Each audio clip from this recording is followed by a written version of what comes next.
시청자 여러분 안녕하십니까? 한 주간의 주요 정책과 이슈를 짚어보는 정책엔 이슈 지금 시작합니다.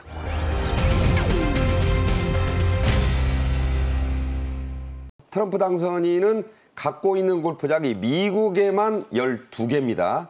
그리고 세계 곳곳에 골프 클럽과 리조트를 많이 갖고 있죠. 트럼프는 일기 집권 때부터 이 골프 외교를 아주 즐겼죠. 트럼프가 원래 부동산 개발 기업인 출신 아니겠습니까? 그러다 보니까 소유하고 있는 골프 클럽도 상당히 많고요. 그리고 이제 일기 때 대통령을 하면서도 골프 외교를 했을 뿐만 아니라 또 국가 대사를 놔두고 골프를 쳐서 또 논란이 되기도 한 그런 기록도 있는데요. 심지어는 왜 기억나실려나 모르겠습니다. 북미 정상회담을 하면서 소위 그 파워포인트로 김정은에게 설명을 하면서 니들이 개방을 해가지고 원산 백사장에 뭐 경마장, 골프장을 포함해가지고 대단지 그런 그 부동산 개발을 하는 것이 어떻겠느냐라는 제안을 했다라는 일화도 있습니다. 확인되지는 않지만 그러다 보니까는 그 미국과 이제 어떤 식으로든 그 조율을 해야 되는 많은 나라가 트럼프 대통령과 어떻게 하면 골프 회동을 할지에 대해서 지금 상당히 그 많은 관심을 가지고 있다고 합니다. 그리고 특히 이미 고인이 됐지만 아베 전 일본 총리는 트럼프 일기 당시에 5번이나 라운딩을 미국, 하면서 상당히 그 친밀한 관계를 과시하기도 했는데요. 아무래도 골프를 한 번 라운딩을 하면은 서너 시간은 걸리다 보니까 그렇게 해가지고선 이제 그 사적인 대화가 가능하지 않느냐. 그러고 보니까 이명박 정부 당시에 그 부시 아들 부시하고 골프를 치고 또 카트를 이명박 대통령이 직접 몰기도 했는데 그때는 그 외교를 하면서 캠프 데이비드에 머무르긴 했었는데 소고기 파동으로 오히려 성공하지 못한 골프 외교가 되기도 했었습니다. 트럼프는 골프장을 소유하고 골프 외교가 중요하지만 더 중요한 거는 딜 메이킹을 위해서 무엇을 주고받을지에 대한 계산을 한 다음에 골프를 쳐야 되지 않을까 그런 생각도 듭니다. 네, MB와 아들 부시 대통령의 골프 얘기는 잠시 후에 또 해드리겠습니다. 세계 주요 외신들은 윤 대통령의 이 트럼프와의 골프 준비를 집중 조명하고 있죠? 네, 그렇습니다. CNN이나 워싱턴 포스트 등이 관련된 기사를 실었는데 윤석열 대통령이 이 새롭게 골프채를 8년 만에 잡은 일에 대해서 상당히 큰 관심을 표시를 하고 있고요. 그래서 윤석열 대통령이 이런 골프에 대한 이런 관심을 보이는 것은 역시 트럼프 당선인이 상당히 골프에 대해서 골프를 통해서 개인적으로 외교를 하는 것에 대해서 능숙한 인물이기 때문에 트럼프 대통령 당선인과의 관계 개선을 위해서는 어쩔 수 없이 골프를 연습할 수밖에 없었을 것이고 다른 여러 주요국 지도자들도 마찬가지 상황이다. 이런 분석이 나오고 있습니다. 예를 들면 뭐 영국이나 프랑스, 호주 이런 주요국의 정상들이 과거에 트럼프 미국 대통령의 행태를 좀 비판하는 글을 SNS에 올리기도 했는데 그런 글들을 지금 삭제를 하고 트럼프 대통령과의 그 관계 개선을 어떻게 해야 될지 그런 방법을 찾느라고 상당히 고심하고 있다는 그런 모습도 전했습니다. 네, 트럼프 당선인 한마디로 골프 마니아, 우리 뭐 한자식 표현으로 골프 광인데요. 올해 US 오픈 메이저 대회입니다. 우승자인 브라이슨 디셈보, 필드 위의 대학 교수라고 불립니다. 이 사람은 모든 채 길이가 똑같아요. 근데 거리를 냅니다. 희한한 그런 플레이어죠. 디셈보가 골프 선수 중 유일하게 트럼프를 공개 지지했는데 디셈보의 SNS 영상 보겠습니다. Welcome back to Break 50. That's the thing in golf, like this is why the challenge is so interesting because you have to be perfect every single hole. I mean, look at that. That was awesome right there. Let's go. Oh, never a doubt. This is going to be one of the greatest rounds of golf ever played. 네, 트럼프와 디셈보가 같은 카트 타고 가는 거 보셨어요? 자, 이 개인 유튜브에까지 트럼프가 출연했죠? 그렇습니다. 브라이슨 디셈보가 굉장히 괴물 장타로 유명한 골프 선수입니다. 그러니까 똑같은 길이로 아이언을 치는데 그렇죠. 장타가 나죠. 400야드씩 드라이버를 뭐 일반 아마추어 선수의 2배 정도의 거리를 보내는 기로 유명한 선수인데 이 선수가 50타 깨기라는 유튜브 채널을 운영을 하고 있는데 이게 이제 유명인을 불러서 2명이 같이 골프를 하면서 50타를 깨는 그런 기록에 도전하는 내용을 실제로 플레이를 하면서 보여주는 그런 내용의 유튜브 방송입니다. 그런데 지난 7월 6일에 도널드 트럼프 당선인을 초청을 해서 50타 깨기에 도전을 한 것이죠. 그래서 결국 둘이 플레이를 했는데 50타를 깨지는 못하고 딱 정확하게 50타를 깨서 상당히 화제가 되기도 했는데 트럼프 대통령 당선인이 이날 혼자 뒤셴버 선수의 도움도 없이 2번 홀에서 버디를 하기도 하고 12번 홀에서는 이글까지도 하기도 해서 굉장히 수준급의 골프를 보여줘서 화제가 됐다고 합니다. 네. 자, 트럼프 일기의 골프 외교. 아까도 그 정 의원 말씀하셨지만 아베 전 일본 총리와의 라운딩이 가장 화제가 됐었습니다. 5번이나 함께 미국, 일본 오가며 돌았습니다. 이거 대단한 거죠.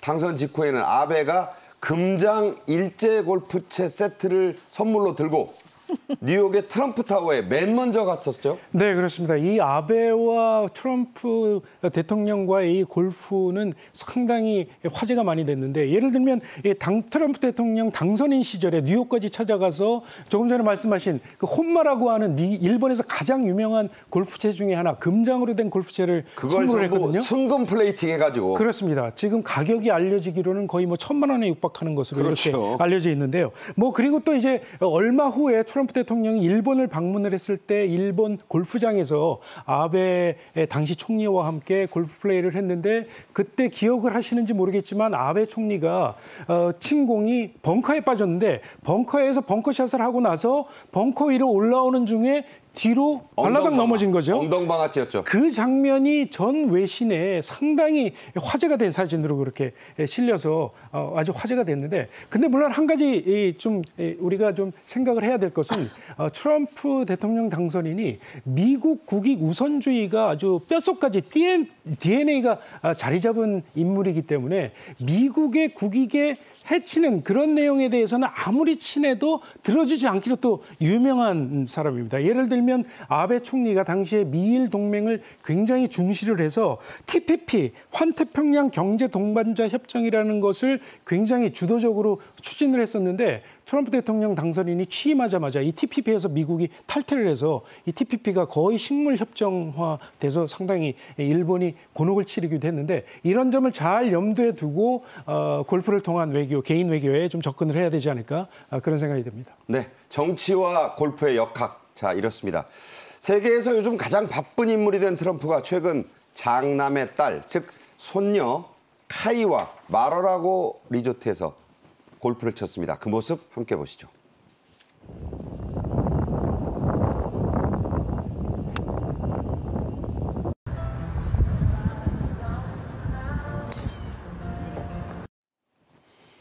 네, 저 카트에서 사랑스러운 모습으로 지켜보는 게 트럼프 당선인입니다. 장남 도널드 트럼프 주니어가 모델인 전 부인과의 사이에서 낳은 17살짜리 딸이거든요. 트럼프의 손주 중 처음으로 정치 연설도 했습니다. 직접 들어보시죠. Grandpa, you are such an inspiration, and I love you. The media makes my grandpa seem like a different person, but I know him for who he is. He's very caring and loving. He truly wants the best for this country, and he will fight every single day to make America great again. Thank you very much. 네, 골프로 대학까지 가는데 성적은요. 지금 우리 고3이거든요. 공동 22위라니까 그닥 잘 치는 골프는 아닙니다. 대통령의 손녀라는 게 더 중요하겠죠. 할아버지와 손녀만의 이 골프 라운딩에 가족도 경호와도 아닌 사람이 동행했습니다. 그림에는 안 나오는데 골프도 안 친다는 일론 머스크라죠? 이번에 그 대선에서 일론 머스크가 트럼프에게 베팅을 한 거죠. 그런데 역시 투자자답게 아주 정확하게 정말 그 몰빵을 해가지고선 그 대승을 거두지 않았습니까? 그러다 보니까는 트럼프가 자기 가족의 일환으로 일론 머스크를 뭐 스타라고 칭하면서 소개하는 거에 주저함이 없습니다. 그런데다가 이 손녀딸 카이라는 손녀딸이 트럼프 주니어잖아요. 주니어의 딸이잖아요. 그 삼촌이라고 부를 정도로 그러니까요. 지금 가깝게 뭐 골프를 친다고 하는데 이 트럼프 행정부가 이제 어떻게 그 구성이 될지는 모르겠지만은 정말 우리가 생각해도 어안이 벙벙한 여러 가지 이제 그 내각 그 구성원이 이제 등장할 것 같습니다. 아들도 상당히 깊이 지금 그 국정에 관여를 할 것 같고요. 지난 일기 때는 딸 사위가 그렇게 관여를 했었는데 그렇죠. 무슨 이유에서인지 딸 사위는 지금 소외가 되고 장남이 그러다 보니까 장남의 딸까지 나서고 그 딸이 또 일론 머스크에게 삼촌이라고 부른다는 얘기까지 우리가 지금 하고 있는 상황이죠. 삼촌이라고 부른다는 그 일론 머스크의 손을 잡고 있는 건 X, 트위터 이름을 바꾼 거잖아요. 그 아들한테 X라는 이름을 붙였는데 그 X란 아들입니다, 저게. 그러니까 그 두 사람은 이 딸 트럼프의 손녀와는 아무 관계가 아닌데 가족처럼 보이잖아요. 실제로 대선 승리 직후 마러라고 리조트에서 촬영된 트럼프 가족 사진을 보면 부인 멜라니아 여사는 안 보이는데 머스크가 그의 아들을 안고 등장합니다. 자, 이걸 어떻게 봐야 되죠? 이거는 이제 앞으로 트럼프 행정부 2기에서 일론 머스크가 상당히 그 역할을 할 것 같다라는 그 부인이 안 보이잖아요. 자, 저 사진입니다. 이 멜라니아 여사가 사실은 대선 며칠을 앞두고 자신의 전기를 출판할 예정이었는데 그 아직 안 나왔거든요. 그래서 지금 부부관계에 대해서는 여러 가지 이야기들이 많고요. 국정과 관련해가지고는 이 머스크가 뭐 지금 그 규제를 줄이는 그 부처의 공동으로 지금 수장으로 지금 임명이 되는가 하면은 그 젤렌스키나 푸틴과의 통화에도 이 머스크가 배석을 했대요. 근데 그것도 기억나십니까? 왜 그 휴전선 판문점에서 김정은과 트럼프가 만났을 때 그 당시에 사위와 딸이 배석을 했어요. 맞아요. 우리나라 문재인 대통령은 문 앞에서 그 못 들어가는 상황에서 그 이방카와 쿠슈너가 네. 그 배석을 해갖고 참 그것도 참 그 우리 눈에는 낯설었었는데 지금 이제 정부 효율하고 수장을 하고 그 다음에 슈퍼스타라는 천재라는 소리까지 듣고 또 엄청난 그 트럼프가 이 기업이기 때문에 굉장히 그 자본주의적이에요. 얼마만큼 자신에게 투자했느냐가 중요한데 이런 상황을 보면 앞으로 우리가 머스크를 상당히 빈번히 보게 될 것 같다라는 느낌이 들고요. 요번에 그 대통령이 트럼프 당선인과 골프를 칠 때 이때 머스크도 동행할 가능성에 대해서 지금 이미 열고 있지 않습니까? 그러니까요. 네. 자, 머스크 계속 등장할 것 같습니다. 역대 미국 대통령들 가운데 골프 회동을 주요 외교 수단으로 삼았던 인물. 앞서 한번 잠깐 나왔던 아들 부시 대통령입니다. 2008년 캠프 데이비드에서 이명박 전 대통령을 카트에 태우고 골프를 함께 쳤는데 나중에는 어깨동무를 했어요. 네, 그렇습니다. 조지 부시 대통령도 상당히 골프를 좋아하는 인물이었는데 2008년 말씀하신 대로 2008년 4월에 캠프 데이비드 그러니까 미국의 대통령 전용 별장이죠. 캠프 데이비드에서 골프를 같이 치기도 했는데 물론 이 골프를 친 것도 상당히 화제가 됐는데 당시에 두 정상이 기자회견을 하고 나서 경내를 둘러볼 때 골프 카트를 타고 둘러보고 그 골프 카트를 이명박 대통령이 직접 몰았죠.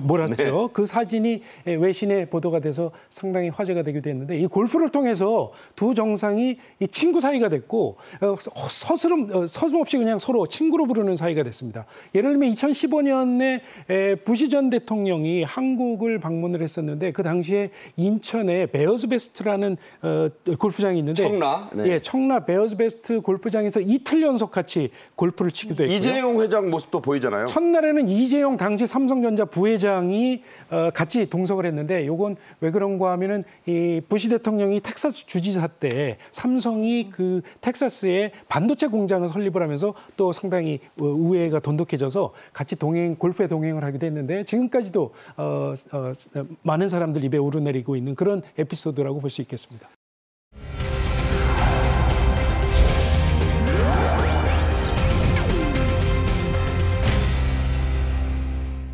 앞으로도 서해안권역 철도는 계속 전진할 것입니다. 그야말로 서해선 축이 대한민국 철도의 핵심 축으로 완성될 것입니다.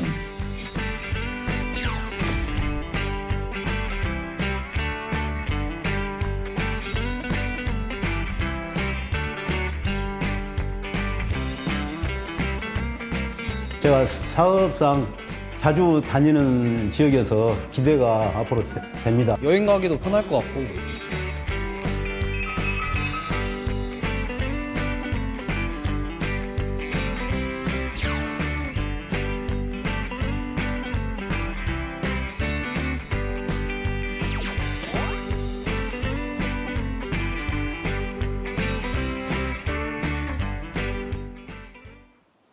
네, 이번 주제에는 홍종선 데일리안 선임 기자도 함께 하시겠습니다. 안녕하세요. 안녕하세요. 네.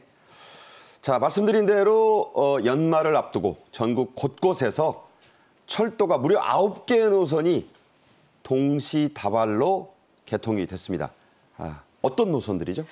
사실 보통 이 철도가요, 이렇게 한 해, 이번 2달 새 9개랑 2024년 전체 11개 노선이 개통이 되는데 굉장히 이례적인 일이라고 해요. 예를 들면 2020년부터 2023년 4년 동안 16개였는데 4년에 16개인데 올해 11개죠. 게다가 2달 새 9개가 이제 개통이 되는데 일부러 뭐 노린 건 아니고 짧게는 6년, 길게는 20년 걸쳐서 이제 철도가 놓여졌는데 완공 시기가 몰렸다고 합니다. 네. 어떤 노선이냐, 일단 지도 보면서 말씀드리면 지금 오른쪽에 쭉 저 강릉에서 부정까지 내려오는 파란색 동해선 보이시죠? 저게 등뼈죠? 네, 사실은 여기가 자동차로는 다녀도 철도가 없어서 이 경상도 분들이 강원도 지역에 이렇게 여행 가고 싶어도 좀 힘들었는데 이게 이제 됐고, 우선은 시속 160km의 KTX 마음이 이제 개통이 되는데, 이게 노선이 이용자가 많으면 그보다 빠른 한 시속 250km의 KTX 이음까지도 투입할 생각이 있다고 해요. 네. 그리고 또 이제 지도 이제 보셨다면은 거기 이제 보시면은 이제 중앙에 또 안동, 영천 거쳐서 경주 거쳐서 그 아래는 동해선하고 함께 갑니다. 그러니까요. 네, 또 그 중앙선이 개통이 되고요. 그리고 우리나라 지역에서는 제일 처음으로 광역 철도가 생기는데 이게 대구에서 경산, 구미에서 경산입니다.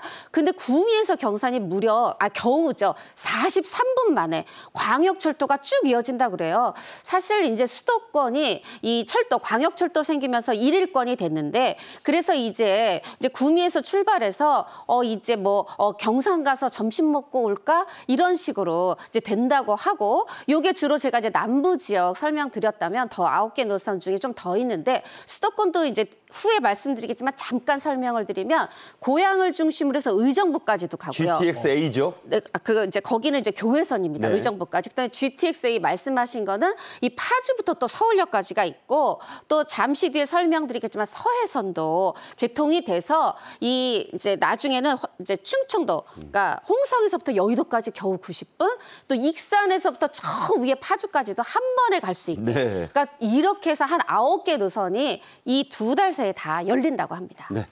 지금 일일이 홍 기자님이 다 이렇게 꼽지 못할 만큼 다양하게 이게 동시에 개통이 됩니다. 물론 계획한 게 아닌데 공교롭게 2024년에 몰리고 있습니다. 먼저 11월 2일 개통된 서해선, 장항선, 평택선 등 3개 노선은 서해 관광 등 지역 경제 활성화에 큰 기대를 지금 가져오고 있습니다. 국토부 차관의 설명 들어보겠습니다. 앞으로도 서해안권역 철도는 계속 전진할 것입니다. 아래로는 장항선이 군산을 거쳐 익산까지 2027년에 완전 개통되어 그야말로 서해선 축이 대한민국 철도의 핵심 축으로 완성될 것입니다. 네, 이렇게 철도가 많이 개통되는 그 장점이 뭐겠습니까? 빨리 간다는 거잖아요. 단축 효과인데 얼마나 되나요? 잠시 말씀드렸지만 이 충남 홍성에서 여의도까지 50분이면 된다. 홍성에서 여의도까지. 90분이면 된다. 이렇게 네. 얘기를 하는데 그렇게 된 이유가 있어요. 지금 서해선, 장항선, 평택선이 이달에 다 개통을 했는데 일단 뭐 평택선은 주로 화물이라고 하고 우리 사람들을 이제 실어 나를 서해선과 이제 장항선 설명을 드리면 이 서해선이 서화성, 경기도 남부죠. 여기서 홍성까지를 또 이어요. 그리고 또 이 홍성이 그 뒤에 신창까지 또 한꺼번에 이어집니다. 여기서 또 장항선은 전북 익산에서 또 천안까지를 이어요. 그러니까 이렇게 계속 이전에 개통됐던 것까지 다 합해 보니까 익산에서 홍성도 가고 여기서 신창 거쳐서 천안 거쳐서 여의도 거쳐서 나중에 고향의 대구까지 다 쭉 이어진다는 거죠. 그러니까 홍성분이 아침 먹고 여의도에 내려서 여의도 스파게티 먹는데 불과 뭐 2시간이 안 걸려요. 네, 그런 상황이 된 거고요. 그러니까 정말 일일권으로 묶이는 이런 상황이 된 거고요. 이것에 맞춰서 이제 서해선, 이런 장항선에서 내리면 인근을 다 관광할 수 있는 시티 투어 버스까지 만든다고 하니까 관광이 활성화될 것 같습니다. 네. 수도권은 그 만성적인 지금 교통난이잖아요. 겪으시는 분들 참 많지 않습니까? 12월에는 수도권의 이 교통난이 크게 좀 해소될 전망입니다. 아까 GTX XA 말씀드렸는데 파주 운정에서 서울역 구간이 개통되면 지금은 경의중앙선으로 한 50분 간다고 하는데 이게 20분으로 줄어든다고요? 그러니까요. 파주 운정에서 서울역이 20분이고요. 일산부터는 16분이고요. 여기서 또 서울역에서 그치는 게 아닙니다. 이게 2027년 되면 삼성역 수서역까지 지하철 환승이 되고 2028년이 되면 또 완전히 이게 말하자면은 삼성 수서 거쳐서 지금 세종시까지도 내려올 수 있는 거예요. 그런 GTX-A가 이제 요번에 파주 운정에서 서울역까지가 20분 개통되는 것이고 또 하나는 고향에서 의정부까지 최근에 여기를 차로 출퇴근하시는 분 많다 그래요. 많죠. 네, 막히지 않을 때 가도 90분 정도 걸린다고 하는데 우리 왜 예전에 추억의 MT 가던 그 이제 교외선 있잖아요. 교외선. 그거를 이번에 20년 만에 그러니까 대성리 뭐 그쪽 말하는 거죠? 맞습니다. 네. 장흥 가고 백마 가는 거긴데 그때는 비둘기호였는데 이번에는 무궁화호를 투입한다 그래요. 그래서 요거가 50분. 그러니까 50분에 또 고향에서 의정부까지 갈 수 있다 보니까 고향을 중심으로 하면 이제 의정부로도 가고 동쪽으로는 그러니까요. 아래로는 뭐 서울역까지도 가고 아주 편해졌습니다. 네, 저도 덜컹대던 열차에서 친구 통기타 들으면서 마냥 갔던 그 MT길이 생각납니다. 자, 말 그대로 철도의 르네상스 시대가 열리는 것이라고 국토부는 밝혔습니다. 역대급 개통이 가져올 경제 효과 역시 매우 크죠? 너무 큽니다. 그러니까 교통, 경제, 균형, 발전으로 이어지는 것이거든요. 그래서 철도 르네상스가 펼쳐진다라는 평가가 나옵니다. 인구도 유입되겠죠. 또 관광도 활성화되겠죠. 저도 당장 가고 싶으니까요. 네. 그다음에 일자리도 창출될 수밖에 없기 때문에 다각도의 효과가 펼쳐지게 되는 겁니다. 교통연구원의 분석에 따르면 GTX 건설로 직접 고용 효과가 무려 21만 명이나 되고요. 네. 그다음에 또 교통연구원의 연구 결과입니다. GTX로 인한 생산 유발 효과가 총 30조 원대로 추정이 됩니다. 이건 GTX니까요. 아까 9개의 그 새로운 노선이 다 망라돼서 유발되는 효과는 더 크다고 봐야 되겠죠. 네. 자, 이런 것만 있는 게 아닙니다. 걸어서 대한민국을 한 바퀴 다 돌 수 있는 생각해 보세요. DMZ부터 한 바퀴 쭉 도는 겁니다. 코리아 둘레길이 최근 전 구간 개통을 완료했죠? 15년 전에 시작이 됐는데 이제 완전히 걸어서 한국을 이 한반도의 우리 남쪽, 우리 대한민국을 걸어서 돌 수 있는 길이 생긴 건데요. 먼저 시작된 건 동해 쪽이죠. 이 해파랑길, 이게 먼저 생겼고 그다음에 남파랑길, 그다음에 서해랑길 거쳐서 이번에 평화의 길, DMZ 평화의 길이 510km가 완성이 되면서 전체 4,544km. 어마어마하네요. 이거를 하루에 20km씩 걸으면 무려 8개월이 걸린다는 길인데 8달. 네, 8달. 완전히 다 이제 개통이 됐습니다. 네, 2009년에 말씀하신 대로 프로젝트가 시작됐고 이제 마지막 코스가 완성됐는데 이 코스를 꾸준히 완주하신 분들이 벌써 많이 나왔다죠? 네, 맞습니다. 이 코스를 벌써 완주하시고 소감을 뭐 라디오 방송이라든가 언론을 통해서 발표하시는 분들이 생기고 있어요. 그런데 예를 들면은 이제 호텔 관광 경영학과 교수이신 분이 이제 지금은 명예교수인데 내가 뭔가 남들을 위해서 도움될 게 뭐가 있을까 하다가 여기를 돌게 됐다 그래요. 네. 근데 혼자보다는 지킴이 역할을 같이 하고 싶어서 아내랑 돌았는데 깊은 대화도 할 수 있었고 몸만 건강해지는 게 아니라 정신도 건강해지는 몸, 정신 모두의 종합병원이 될 수 있다 적극 권하고 계시네요. 네, 그 얘기는 조금 이따 더 자세히 하겠습니다. 지난 9월에 열린 전 구간 개통식 장면 영상으로 보겠습니다.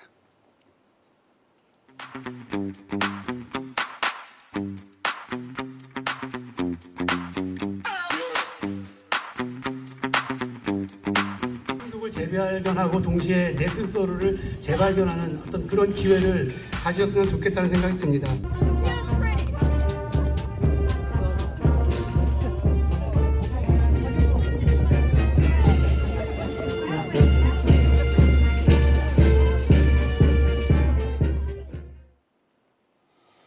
코리아 둘레길, 해외의 유수한 트레킹 코스들, 여러분 뭐 산티아고 순례길도 아실 거고요. 에팔레치안 트레일도 있습니다. 자, 손색이 전혀 없다죠? 네, 그렇습니다. 지금 말씀드린 것처럼 4,544km잖아요. 말씀하신 그 산티아고 길에서 되게 유명하다는 인기 있다는 데가 프랑스 길인데 요게 800km니까 뭐 5배 이상이죠. 뭐 길이가 다는 아닙니다만. 그리고 말씀하신 미국의 에팔레치안 트레일도 3,300, 뭐 3,500 요 정도 되니까 우리가 훨씬 길고 그래서 세계적으로 걷는 거 많이 좋아하시는 분들이 이제 도전 의식을 가지고 코리안 둘레길을 오실 거다. 이제 이런 생각이 드는데요. 이 뭐 제가 생각할 때는 길뿐만이 아니라 우리나라가 바다도 있고 산맥도 있고 DMZ는 특히 세계 역사에서도 굉장히 좀 보기 드문 그런 역사적 의미가 있는 곳이어서 많은 분들의 사랑을 받지 않을까 합니다. 네. 아까도 홍 기자가 말씀하신 이 DMZ 평화의 길은 가장 마지막에 개통이 완료됐습니다. 아무래도 뭐 안보 문제도 있고요. 그래서 좀 시간이 걸린 건데 유일하게 이곳에서는 삼면이 바다로 둘러싸인 우리나라에서 바다가 안 보이는 산길, 계곡길, 평원길입니다. 이것도 아주 기대를 모으고 있죠? 그렇습니다. 그 510km의 이제 평화의 길, 여기가 이제 말하자면 자연 경관도 있고요, 역사적 의미도 있고요, 문화도 있고 이런 모든 것들을 함께 볼 수 있는 곳이다 해서 지금 기대가 되고 있는데 말씀드리면은 사실 한국 전쟁의 격전지도 있어요. 백마고지 같은 그런 곳도. 그렇죠. 펀치볼도 저기 있고. 네, 그렇습니다. 그리고 사실 DMZ라는 거 이 비무장지대에 가까이 인접해 있는 이런 마을들을 볼 수 있다. 이런 것도 세계의 다른 어느 곳에서는 볼 수 없는 이제 그런 풍경이 되어서 세계인들에게 어떤 관심을 받을 것 같은데 그냥 뭐 찾아가도 되는 횡단 구간도 있고 꼭 예약을 하고 가야 되는 구간도 있다고 하니까 미리 출발 전에 확인하시는 게 좋을 것 같고요. 그래서 이거를 앞두고 고양시에서는 어떤 프로그램도 만들었어요. 그냥 DMZ만 걷지 마시고요. 말하자면 겨울에 여기 고양에 이제 습지가 있어요. 장항 습지가. 그렇죠. 여기를 찾아오는 철새들도 탐조하고 탐조. 또, 네, 함께 또 그 이제 DMZ 가까이 가서 역사적인 의미도 되새기고 이런 거를 함께 할 수 있는 그러한 프로젝트도 12월 21일까지 또 진행한다고 하니까 관심 있는 분들 찾아보시면 좋을 것 같습니다. 그러니까 그 자녀들 데리고 가시면 망원경으로도 찍을 수 있고 그렇죠. 얼마나 좋은 경험이 되겠어요. 네, 또 바로 그 건너다 보면 북녘도 보인다고 하네요. 네. 자, 해파랑길 이름도 참 예쁘지 않습니까? 해파랑길은 이제 철도가 뚫려서 차나 이 불편한 대중교통만 이용하시지 않아도 됩니다. 여러 코스가 각광받고 있는데 도깨비의 그 빨간 목도리 기억나시죠? 바로 그게 이 해파랑길 아닙니까? 그렇습니다. 동해안인데 놓치시면 안 됩니다. 이 해파랑길이 부산부터 출발해서 5, 6도 고성 통일 전망대까지 연결되는 바로 50개 코스. 저 유명한 장면 공유 씨. 그렇습니다. 도깨비죠. 그래서 무려 이제 750km 걸쳐서 이제 있는 것인데 해파랑이라는 의미가 바로 떠오르는 해, 푸른 바다, 벗삼아 걷는 길이다 이런 의미를 이제 가지고 있는데 바로 1코스는 부산입니다. 광안리, 동백섬, 5, 6도죠. 해운대, 바다와 기암절벽에다가 이 해운대를 가보시면 또 빌딩숲 아니겠습니까? 그렇죠. 이 풍광이 기가 막힙니다. 이게 사진 찍기 딱 좋은 곳이고요. 지금 노을도 보고 계신데 바로 강릉입니다. 해파랑길 40코스 드라마 앞서서 말씀드렸던 공유 배우, 김고은 배우의 도깨비 방파제, BTS의 뮤비 촬영지기도 있기 때문에 놓치지 마셔야 됩니다. 네, 저 해파랑길 장소에는 부부나 이 연인이 가시고 빨간 목도리 긴 거 하나만 준비하시면 되겠습니다. 에팔레치안 트레일 걷기를 주제로 한 리즈 위더스푼 주연의 영화 와일드. 저는 이걸 보면서 굉장히 감명받고 치유도 받았습니다. 그 영화 많이 본 분들은 없는데, 자, 코리아 둘레길도 그런 힐링길이 될 수 있을까요? 네, 영화 말씀하신 영화 와일드 10년 전 작품인데 사실 힐링 로드 무비다. 정말 인생의 밑바닥에 내가 갔다고 생각하는 사람이라면 이 영화를 바라 이제 추천하는 건데 그 미국에서 걸었던 이제 거기는 멕시코 국경에서 미국 지나서 캐나다 국경 넘어서까지 가는 길이잖아요. 그렇죠. 그런데 우리가 굳이 그렇게 바다 건너 가지 않아도 한국에서 이제 코리안 둘레길을 어떻게 보면 그건 4,285km인데 우리는 더 길게 그러니까요. 4,544km를 또 걸으면서 인생의 날을 다지고 힘들 때 다시 살아갈 용기를 얻을 수 있는 그런 길이 생긴 건데요. 실제로 지금 다녀왔다는 분들이 막 계세요. 뭐 113일에 다녀왔다, 136일에 다녀왔다 막 그러시는데 굳이 다 돌 필요는 없잖아요, 또. 그렇죠. 일부만 돌고 다음번에 더 가고 왜냐하면 우리가 다 직장을 다녀야 되는데 이렇게 긴 시간 동안 뭐 136일 이렇게 시간을 낼 수는 없으니까요. 그러니까요. 근데 다녀온 분들이 말씀하시는 게 잠시 전에 말씀드렸던 것처럼 몸만 건강해지는 게 아니라 정신까지 건강해지는 심신의 종합병원이다. 이런 표현들을 쓰고 계시고 아내랑 갔더니 평상시에 하지 못했던 깊은 대화도 나눴다. 부부관계가 더 좋아졌다. 이렇게 말씀하시는 분들도 계시고 저는 혼자 가면서 와일드 영화 속의 여자 주인공처럼 혼자 가면서 나를 돌아보는 그런 계기로 삼으시는 것도 좋을 것 같습니다. 네.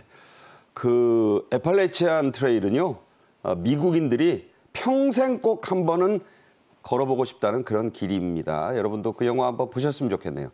코리아 둘레길 여행 준비하시는 분들이 꼭 내려받아야 하는 어플이 있습니다. 뭐죠? 그렇습니다. 앱은 또 챙기셔야 됩니다. 코리아 둘레길 가시는 분들 여행 필수 어플리케이션이죠. 바로 두루누비. 이름이 예쁘네요.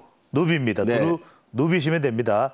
대중교통, 또 편의점, 식당, 코스 난이도, 정보도 확인할 수가 있고요. 저거 필수 정보잖아요. 그렇습니다. 이 내용들을 다 꼼꼼히 하나하나 구체적으로 확인할 수 있고 일기예보 점검, 또 간식, 식수 준비, 또 정부, 또 우리 한국관광공사에서 또 쉼터, 이런 숙소까지도 여러분들 확인할 수 있는데 혹시 모르니까요. 전화번호도 알려드립니다. 궁금한 점은요. 1588-7417 예. 이 전화번호도 기억해 두시면 좋습니다. 1588-7417 뭐 찾으시면 다 나오는 거고요. 쉼터와 정보 제공 이정표는 좀 더 늘렸으면 한다는 그런 민원도 있다고요? 그렇습니다. 앞으로 이제 이런 부분들 더 요청하실 거예요. 그래서 이용하시는 분들이 많아지게 되면 점점 더 늘어날 것으로 보입니다. 네, 지금까지 정책 앤 이슈 전해드렸습니다. 시청해 주신 여러분 감사합니다.